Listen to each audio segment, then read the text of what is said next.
پښتون به ولې جنت ته ځي؟ پښتون به په دې وجه جنت ته ځي چې پښتون غیرتي دی. دا به الله پاک صرف او صرف په غیرت باندې جنت ته بوځي.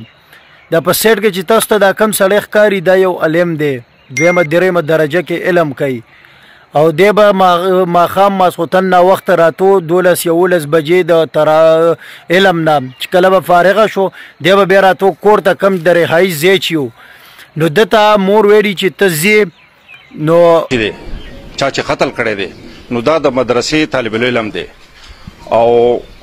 په دویمه دی او که په درېیمه درجه کې سبق وایي. د تقریبا د 12:30 نه وروستو یا 12:30 بجې د مدرسې نه فارغ شوی دی او چې څنګه کلي ته رسېدلی دی نو د خپلې نو ځان سره د سیلف ډیفنس دپاره خامخا څه شي زوړه یا ډانګې وړه یا تبرګې وړه نو ده به ځان سره تبرګې وړو. نو چې دی راغلی دی کور ته داسې 12-12:30 بجې دي ور یې ډبولی دی نو ور ورته چا نه دی کولاو کړی نو دی داسې شکي شوی غوندې دی نو دی ور سره جوخ ولاړ دی چې کله دی ور سره جوخ ولاړ دی چې کله هغه ښځې سره کم یار پروت و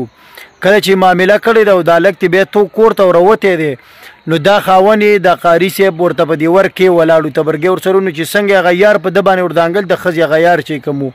چې په ده باندې وردانګل بس د سره تبرګې په لاس کې خدای پاکې پیسته چلولی دی هغه کس یې والی دی نو په هغه ټایم باندې ښځه او خاوند دواړه چې وو هغه یې قتل کړي وو مردار کړي وو. نو دې کس بیا پولیس ته په خپله ټلیفون کړی و چې راشئ دغه رنګ مسله ده او ما په خپله دغه کوي دا ارست مې کوي او دغه رنګ ما داسې معاملات وکړلو. هغوی چې راغلي نو تاسو راځئ د انټرویو واورئ د ایس ایچ او چې دا کومه انټرویو ده چې هغه په کم جوش باندې د انټرویو ورکوي نو تاسو یې په خپله هم واورئ او ملګرو سره یې هم شیر